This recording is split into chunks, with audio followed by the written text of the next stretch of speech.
할렐루야. 서로 인사하겠습니다. 양옆에 뒤에 할렐루야 환하게 웃으시면서 인사합니다. 할렐루야. 반갑습니다. 할렐루야. 내가 볼 때는 어린이 중에서 제일 못한 어린이가 있는데 그 아버지는 그 애를 향해서 이러고 있어요. 너무 귀여워요. 지하도 여기서 막 하려고 애쓰는 모습이 너무 귀엽더라고요. 오늘 본문 말씀을 우리가 함께 읽었는데요. 여러분 읽으시면서 좀 반복된다라고 하는, 자주 나온다라고 하는 단어 보셨어요? 아직도라는 말씀을 주님이 여러 번 하셔요.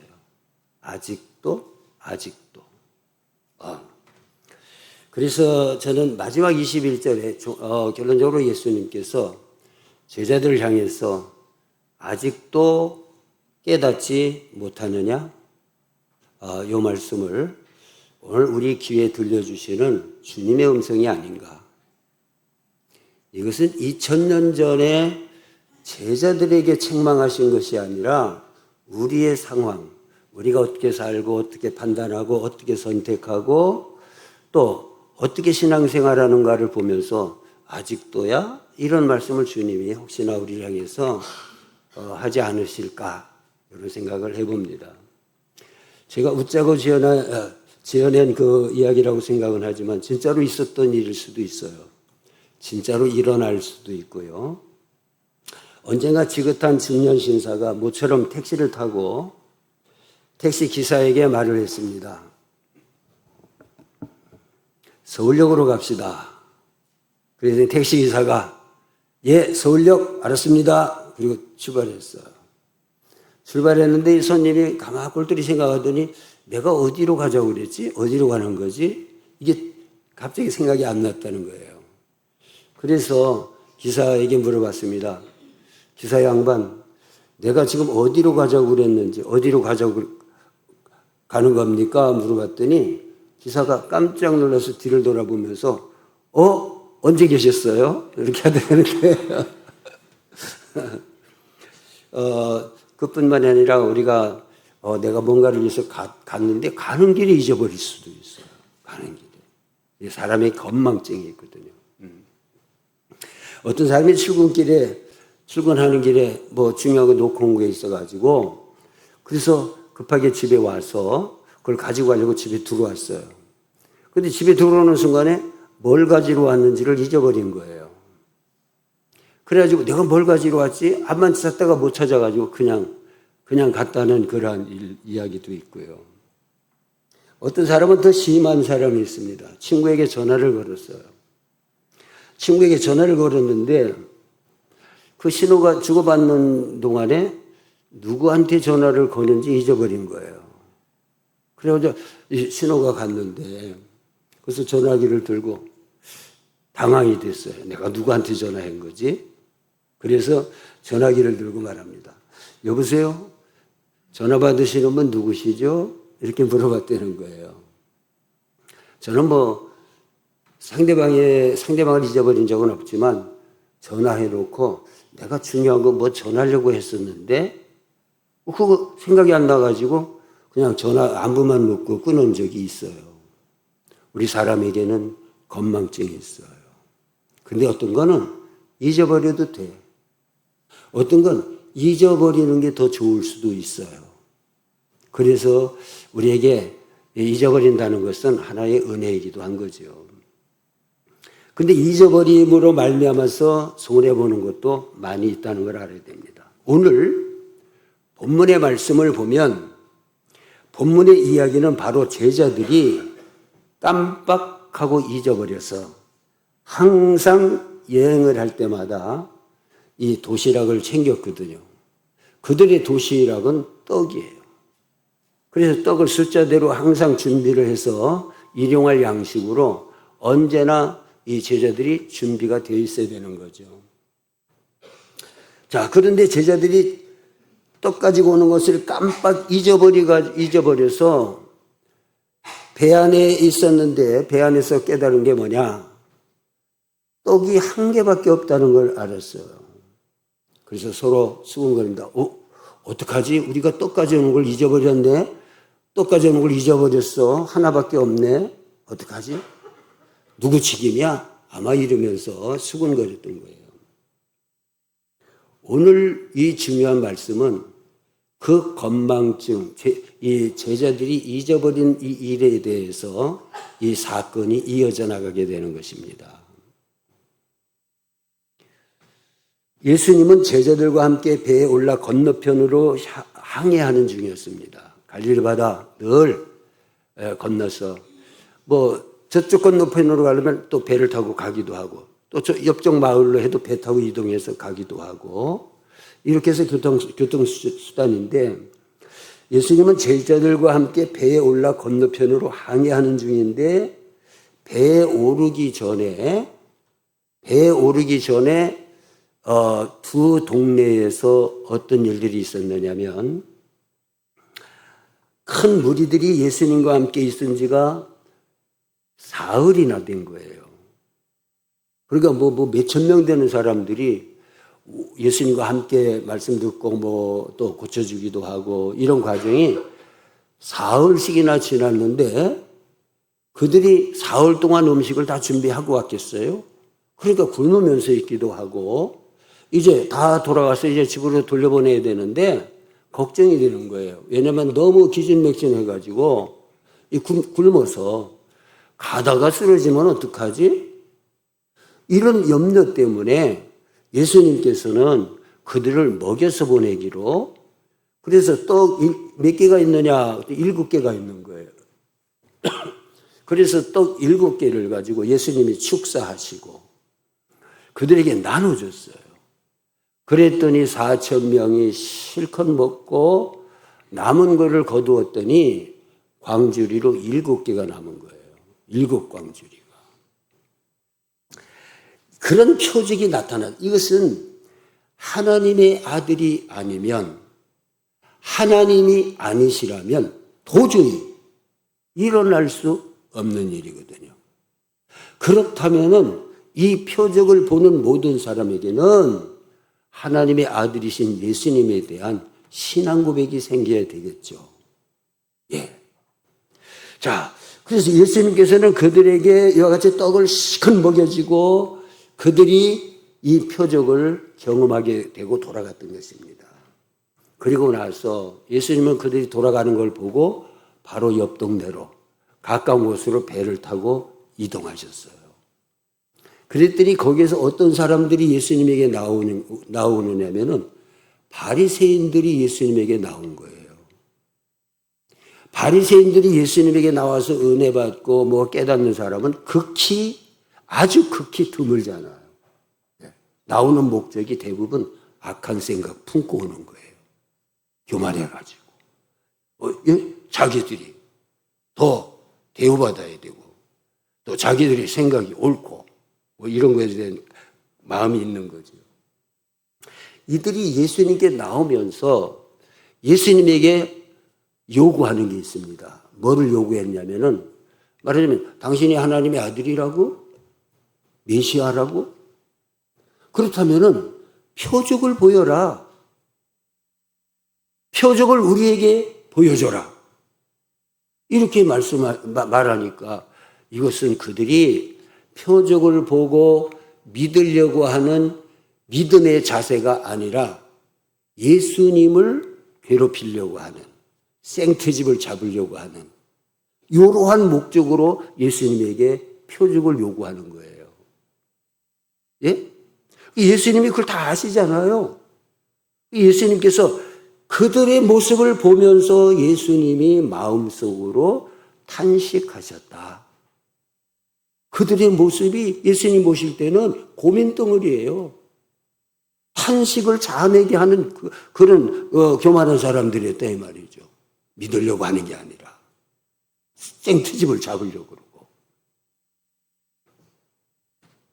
그래서 본문 시작되는 13절 말씀은 이렇게 시작됩니다. 그들을 떠나 예수님에게 표적을 구하며 생트집을 잡으려고 왔던 그 바리새인들을 떠날 때 예수님의 마음은 탄식하는 마음이었고, 마음은 그들을 보면서 저들을 어떻게 해? 또 걱정이 되는 거예요. 그래서 본문은 이렇게 시작되죠. 그들을 떠나 다시 배에 올라 건너편으로 가시니라. 그래서 오늘 본문의 말씀은 배 안에서 방금 오늘 있었던 일은 4,000명을 먹이고 남았던 그 표적의 역사, 그리고 바로 또 다른 가까운 지역에 가서 바리새인들이 예수님을 괴롭히려고 나왔던 그들의 모습을 보면서 탄식하면서 돌았었던 방금 전의 일, 그런 마음으로 배에 오르신 거예요. 예. 그래서 그들을 떠나 다시 배에 올라 건너편으로 가시니라. 그런데 우리는 방금 있었던 일들이 이 머릿속에 마음속에 사라지지 않을 때가 많이 있잖아요. 예수님께서 배에 오르셨지만은 이 바리새인들의 모습이 이게 탄식하는 마음이 남아있는 거예요. 예? 그래서 예수님께서는 제자들에게 경고하여 이르셨습니다. 너희는 바리새인처럼 되지 마라. 너희의 믿음은 바리새인처럼 또 헤롯 왕과 같이 물질적이고 권력적이고 이런 것 때문에 예수님에 대하여서는 받아들이지 않고 자기 목적만을 이루어가는 잘못된 교훈, 이러한 것들을 조심해라. 그러한 것으로 인해서 너희의 믿음이 바로 서지 못하고 잘못될까 조심해라. 그래서 예수님의 마음속에 탄식을 일으키는 바리새인들을 생각하면서 배 안에서 제자들에게 엄히, 오늘 말씀의 단어를 보면 경고라고 그랬어요. 제자들에게 경고하는 말로, 이것은 굉장히 엄히 권하는 이야기거든요. 지나가는 이야기가 아니라는 거예요. 그래서 원어의 뜻으로 보게 되면은 경고하여 이르시되라고 하는 이 말은 더 길게 풀어서 해석해 본다면 심각하게 경계하고 주의하라고 엄중하게 권고하시다, 이렇게 풀어서 이야기할 수 있는 거예요. 그렇다면 예수님은 바리새인과 헤롯의 이들의 그 잘못된 모습이 눈에 밟히면서 마음에 탄식하게 되면서 행여나 제자들도 그런 모습으로 혹시나 본받거나 그런 모습이 되어진다면 심각한 문제겠죠. 그래서 제자들을 향해서 예수님은 엄히 경계하여 경고하여 말씀하시기를, 너희는 바리새인의 누룩과 헤롯 왕의 헤롯의 누룩을 조심하라. 조심하라. 조심해라. 이렇게 말씀하시는 거예요. 나도 모르게 우리는 그것이 받아들여지고 보여지면서 따라하게 되고 이러면서 잘못되게 젖어드는 경우가 얼마든지 있다는 것입니다. 상가 바리새인들의 누룩과 그 헤롯의 누룩을 주의하라고 말씀하셨는데, 누룩이라고 하면은, 우리가 누룩이라고 하면 이 누룩은 무엇입니까?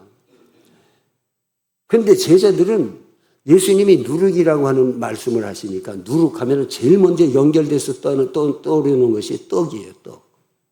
떡은 누룩으로 만들거든요. 또 가루를 부풀게 해가지고 이 떡을 만들어야 맛있잖아요. 누룩하면 떡이 일상생활이에요, 그게. 그들은. 누룩떡, 떡.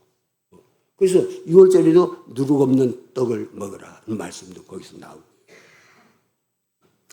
예수님께서 너희는 바리새인들의 누룩과 헤롯의 누룩을 주의하라고 하는 것은 영적인 아주 그들에게 민감한, 그들이 꼭 필요한 이러한 주님의 말씀인 거예요.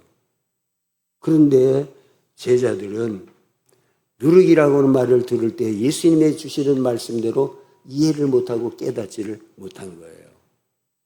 이런 모습이 우리에게도 있을까요? 없을까요? 얼마든지 있는 거예요. 제자들은 누룩이라는 말이 떡이 생각이 나면서 누군가 큰일 났다. 우리 떡 안 갖고 왔어. 떡을 준비하지 못했다는 거예요. 떡 준비하는 것을 잊어버렸다는 거예요. 심각한 거예요. 아, 우리 어떡하지? 굶어야 되네. 어떡하지? 예수님은 어떡하지? 이거 책임감 때문에 수근수근 속닥속닥 수근수근 어떻게 하지? 누구 책임이야? 나 아니야? 서로 아마 이러면서 수근거렸어요. 예수님이 아시고 그들이 속으로 의논하는 내용을 예수님께서 모르실 리가 없어요. 예수님께서 아시고 그들에게 말합니다. 엉뚱하게. 여러분, 여기 본문에서는 그들이 잊어버린 거 문제 안 된다는 거예요. 예수님이 문제 삼지 않는 거예요. 그들이 떡을 안 가지고 온 것이 문제가 아니라 이것이 그들의 상황에서 어려운 문제가 아니라 그들이 예수님의 말씀을 못 알아듣는 거. 이게 문제인 거예요. 못 알아듣는 거예요. 네.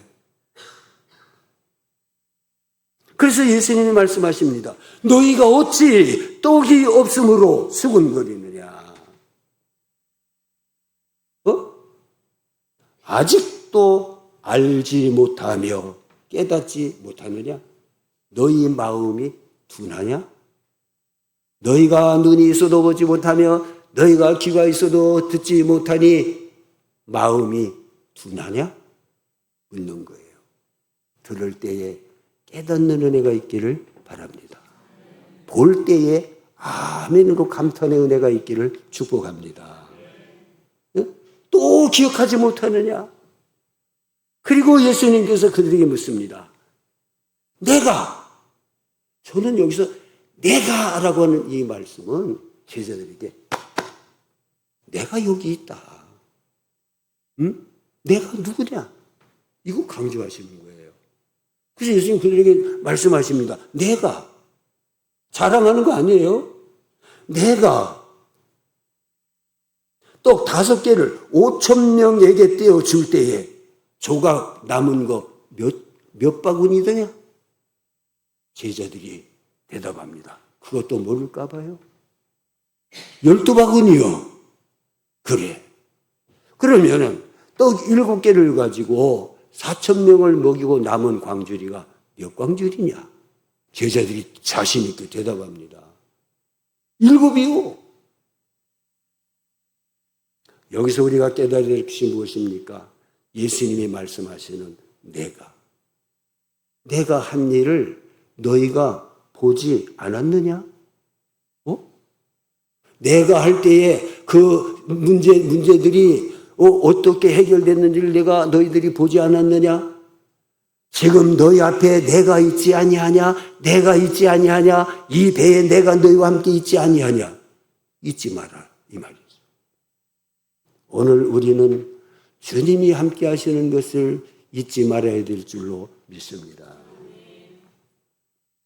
본문의 이 사건에서 예수님께서는 제자들에게 주시고자 하는 교훈이 정말 그 교훈이 있는 거예요. 곧 오늘날 지금 우리에게 주시는 하나님의 말씀은 살았다고 그랬고요. 하나님의 말씀은 영원히 풀은 마르고 꽃은 떨어지나 주의 말씀은 세세토록 영원히 세세토록 있도다.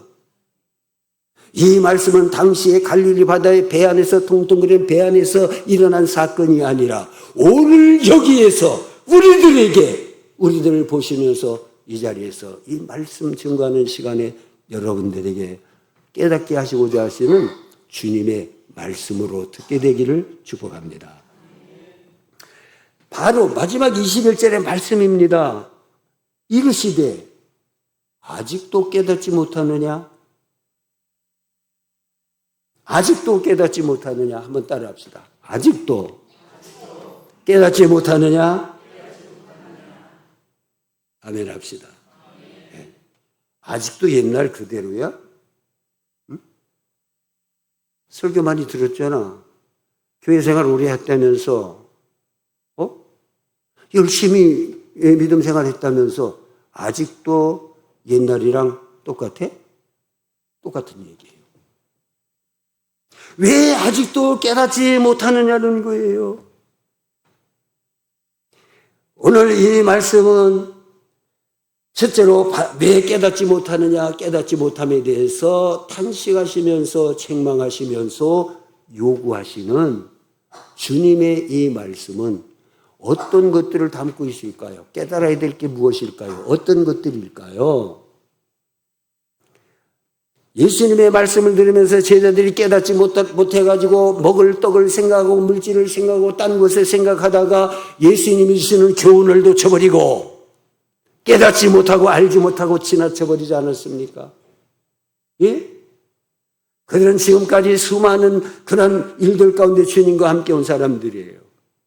그런데 이렇게 쉬운 거, 바리새인과 헤롯의 교훈을 조심하라라고 하는 교훈이라고 하는 것을 퍼져나가는 그 누룩에 비유해서 단어를 바꿨다고 해서 못 알아듣는 거예요. 못 알아듣는 거예요. 누룩은 적은 양으로 반죽 전체를 부풀게 하는 떡을 만드는 것이며 적은 누룩이지만은 반죽 전체를 그 그릇에 담긴 모든 것들을 부풀게 해가지고 그 자기의 부푸는 그 영향력을 행사해서 전체가 물드는 것이라 이 말이에요. 그래서 이 누룩을 조심하라고 하는 것은 다른 어떤 것을 보거나 듣거나 그것의 영향을 받아가지고 내 안에 이 교훈이 퍼져나가면서 잘못된 거짓된 것들을 받아들여서 나도 잘못된 모습으로 오염돼 나가는 것을 조심해라. 아멘 하시기 바랍니다. 예? 적은 누룩으로 반죽 전체를 부풀게 하는 것처럼 사람들의 생각과 마음이나 이것이 잘못된 교훈이 들어올 때에 우리가 딴 사람이 되는 거예요. 예? 올바로 주님을 보는 것이 아니라 올바로 하나님의 말씀을 이해하고 믿고 진리대로 나가는 것이 아니라 딴 생각하고 딴 길로 가게 되는 거죠. 예. 그래서 사람들의 생각과 마음이나 공동체 전체에 강력하게 스며들어서 아주 빠르게 퍼져나가서 공동체에 악한 영향을 끼치는 경우가 너무나 많고요. 이것은 오늘도 마찬가지지만 주님 오실 때까지 교회 공동체 안에서도 늘 긴장하고 조심해야 되는 주님의 교훈인 줄로 믿으시기를 축복합니다. 바리새인의 교훈은 무엇일까요? 바리새인들은요, 종교적으로 이 사람들은 굉장히 몸에 익숙한 사람들이에요. 기도도 익숙해. 길 가다가도 시간이 되면 길에 서서 기도하고 11조 정확하고, 예? 근처에 11조까지 한다고 그랬어요. 그리고 모든 것이 바르게 하려고 힘쓰는 사람들이에요.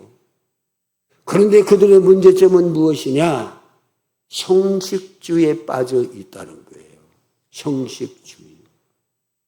우리의 믿음이 깊어지기 위해서는 예배가 형식이 아니라 진심이 되어야 되는 줄로 믿습니다.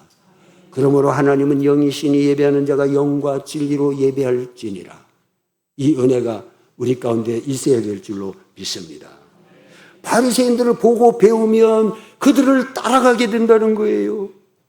바리새인에게는 이런 형식주의도 있지만 욕심도 많고 권위주의도 있고 진리와 하나님의 말씀에 대해서는 겉으로 진실하게 그 마음을 뚫고 들어오지 못하고 예수님의 표적을 요구하는 것도 예수님의 표적을 요구하며 믿음을 가지려고 하는 생각이 아니라 예수님을 공격하려고 하는, 트집잡으려고 하는 그 마음을 가지고 있는 사람들이 어떻게 은혜를 받겠어요?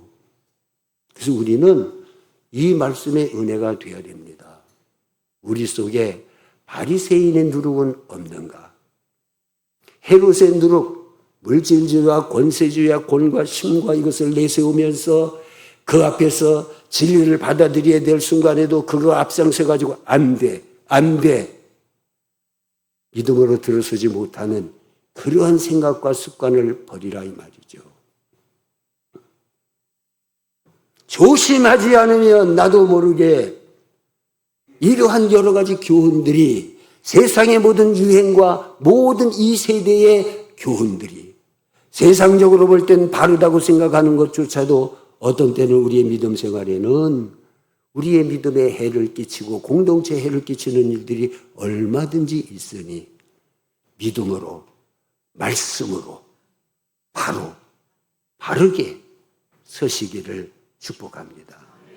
할렐루야. 바르게 서야 되죠. 오늘날 설교도 이 유튜브에 보면 얼마나 많은 설교가 있고 얼마나 많은 유튜브에 교훈들이 있고, 그런데 잘못되는 사람들 가운데에 그 좋은 많은 설교하는 것들이 있지만은 행여나 이런 것들이 섞여져 있는 거예요.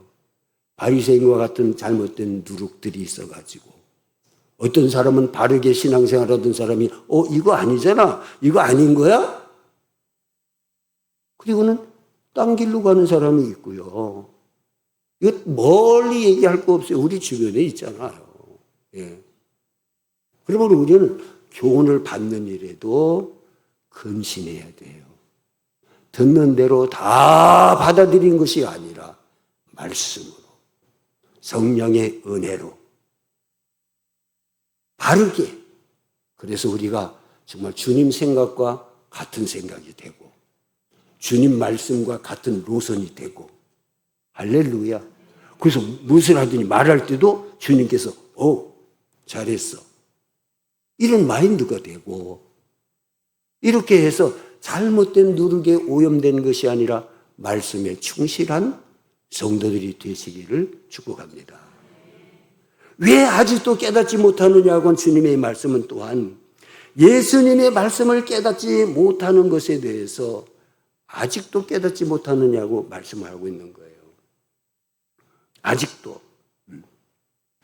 자, 그들이 지금까지 얼마나 많은 순간들을 주님의 말씀을 들었고, 사실 다른 사람들보다 엄청 더 주님을 가까이 했던 사람들이거든요. 그런데 아직도 말씀을 잘 못 깨닫는 레벨에 있다는 거죠. 네. 여러분 신앙생활한 지 몇 년 되셨나요? 우리는 그것을 자랑으로 내세울 수도 있어요. 그러나 그것이 오히려 우리에게는 더 어려움이 될 수도 있어요. 네. 왜냐하면 그런 가운데서 내 신앙의 습관들 속에는 행여나 잘못된 습관도 가지고 가게 되거든요. 예. 이것을 주님께서 말씀하시는 것이고, 그러면서 이들이 얘기할 때에 아니 바리새인의 누룩을 조심하라는데 그 말씀을, 교훈을 누룩으로 바꿨다고 해서 이 말씀을 못 깨달아? 못 깨닫는 거야? 그래서 딴 얘기하고, 그래서 떡 얘기하고, 그것 때문에 수군거리고 주님의 말씀을 흘려버리고 깨닫지도 못하고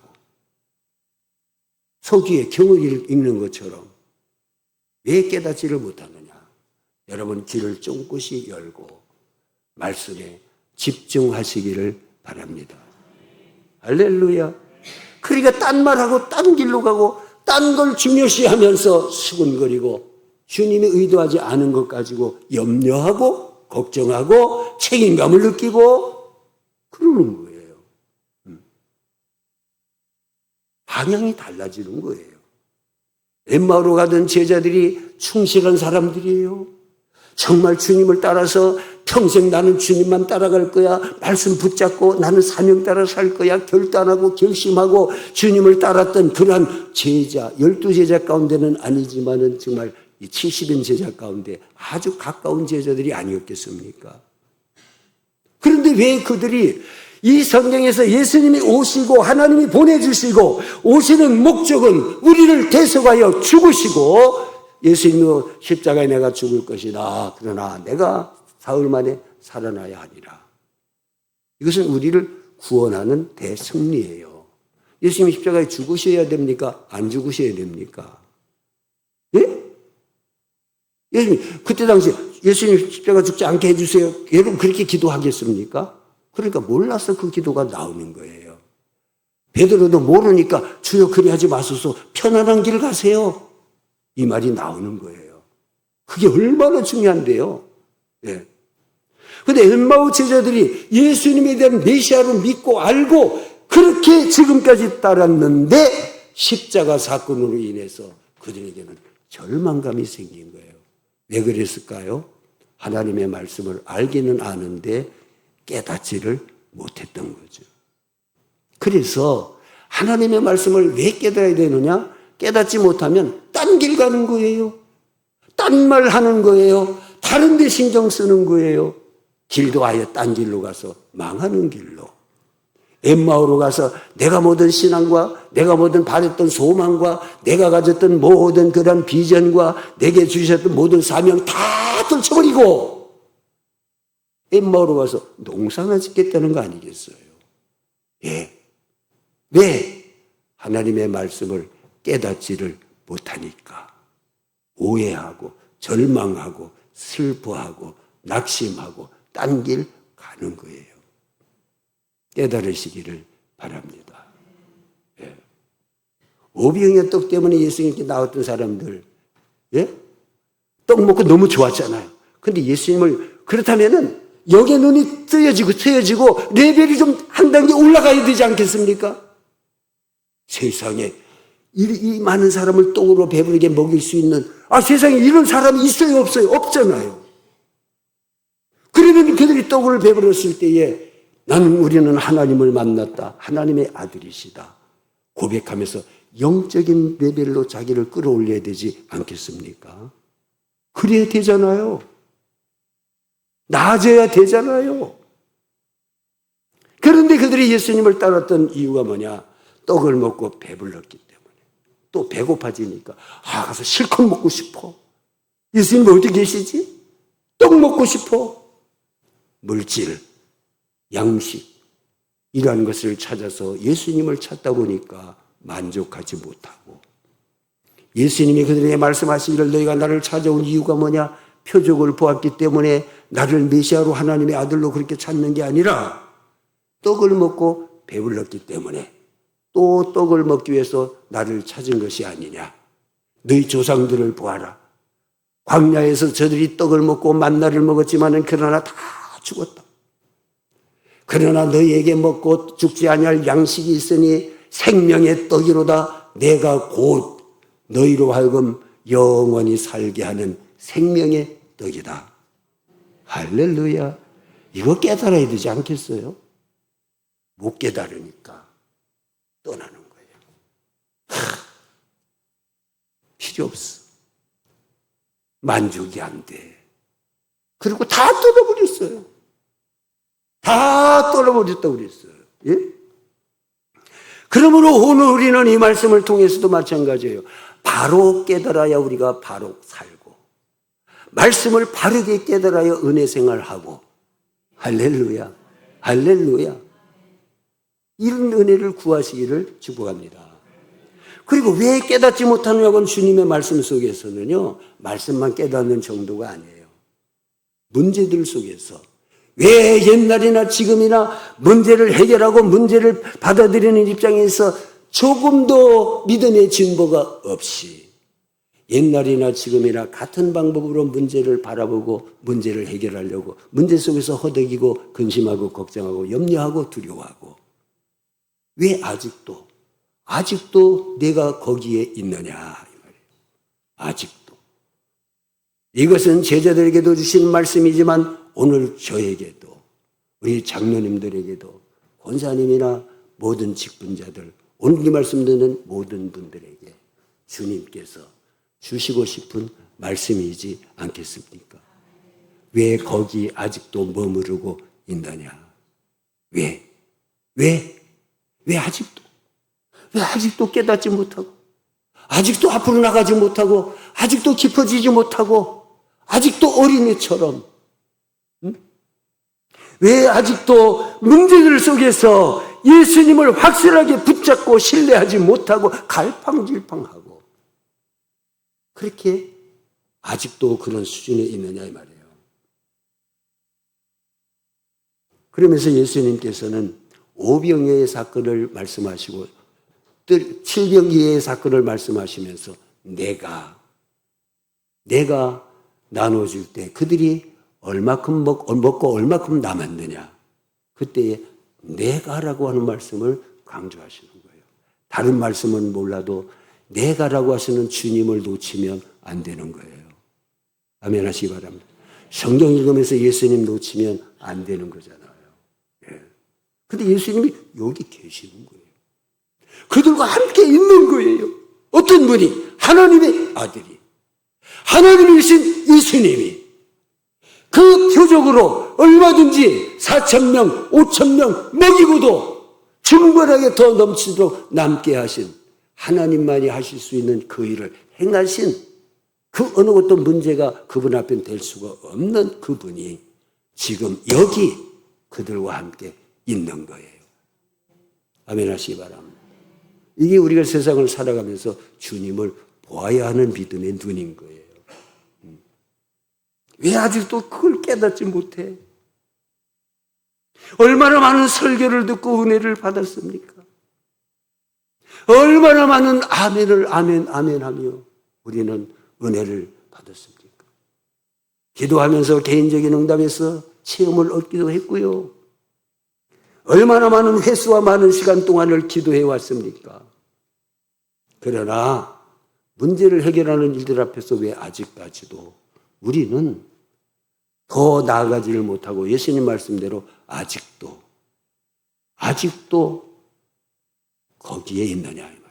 한 걸음 나아가시기를 바랍니다. 예? 우리의 발목에서 한 단계 들어가서 무릎에 신앙이 되고 무릎에서 더 깊어져서 허리에까지 차더니 더 한층 더 나아가게 될 때에 눈이 창일하여 충만한 가운데서 헤엄을 치더라. 깊어지시기를 바랍니다. 할렐루야. 주님의 말씀 그 말씀이에요. 이해하는 것도 은혜 받는 것도 그리고 나가서 생활하는 것도 문제 속에서 해결해 나가는 방법도 좀 성숙하게 정말 주님이 내 안에 계시고 주님의 말씀을 내가 알고 살아가는 그런 모습으로서의 말과 행실과 문제를 해결해 나가는 그러한 모습들로 우리는 믿음의 진보를 이루시기를 축복합니다. 믿음의 진보라는 거예요. 예. 아직도 깨닫지 못하느냐.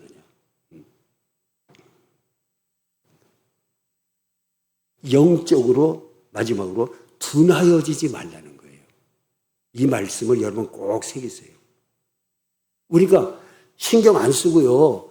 운동하는 사람들 신경 안 쓰고 운동도 안 하고 먹기만 하고 막 그러면 당장 몸이 둔해져 가지고 시합에 나가면 지는 거예요. 복싱하는 선수가 자기를 돌아보지 않고 둔하게 만들어버리면 아차는 그 순간의 찰나를 잡을 수가 없고 그 찰나를 막을 수가 없고 예? 몸이 비둔하여져서 그것처럼 엘리 제사장 같은 것도 몸이 비둔해져 가지고요. 영적으로 판별력이 없고 능력이 없게 된 거죠. 둔하여지지 마시기를 바랍니다. 그냥 내버려두면 우리 몸도 둔하여지는 것처럼 우리 영적인 우리의 자아도 둔하여지고 그래서 생각하는 것도 둔해. 예? 은혜 받는 것도 둔해지면요. 아멘도 안 돼요. 마음이 자꾸 굳어져요. 근데 더 안타까운 건 마음이 굳어질수록 이게 더 회복이 안 돼요. 이게. 그래서 약간 굳어질 때 다시 회복이 돼서 영적으로 은혜 가운데 들어가고 또 들어가고 이러면서 우리를 돌아봐야 되는 거예요. 그러므로 우리는 둔하여지지 않도록 이 둔하여지니까 예수님이 풍랑 가운데 오시는데 걸어오시는 바다에 걸어오시는 분이 예수님밖에 더 있겠어요? 그럼 주님이시라고 말이 나와야죠. 기쁨이 나와야죠. 평안해져야죠. 그런데 그 밤중에 예수님이 오시는데 뭐라고 소리 질렀습니까? 와 유령이다. 무서워. 다들 더 무서워했다고 그랬어요. 예수님은 오시는데 왜 더 무서워할까요? 네. 거기에는 뒤에 기록된 말씀을 보면 저희가 둔하여졌음이러라. 둔하여졌다는 거예요. 날마다 기도하시기를 바랍니다. 날마다 말씀 사모하고 날마다 이 훈련하고 이기는 훈련하고 자기를 돌아보고 또 더 돌아보고 그래서 이런 가운데 주님께서 오늘 탄식하시는 것이 아니라 우리를 보면서 기뻐하시고 더 내 마음에 딱 맞네. 말하는 게 내 마음에 딱 맞네. 하나님과 이런 관계 속에 들어가는 것이 더 축복이지 않겠습니까? 예. 한 걸음 더 한 걸음 더 날마다 나아가면서 거룩한 진보를 이루어 나가서 주님의 탄식이 아니라 주님의 기쁨이 되고 영광이 되고 우리가 더 인정받으면서 주님과 함께 가는 동행이라고 하는 게요. 함께 간다라는 것이 마음도 맞아야 돼요. 목표 지점도 맞아야 돼요. 방향도. 예? 그러기 위해서는 우리가 진보해야 돼요. 믿음이 발전해야 돼요. 깊어져야 돼요. 이런 은혜가 있어서 여러분들이 주님과 진정으로 동행하고 사역하고 교제하고 함께하며 승리하는 보람된 성도들 되시기를 축복합니다. 할렐루야. 기도드리겠습니다.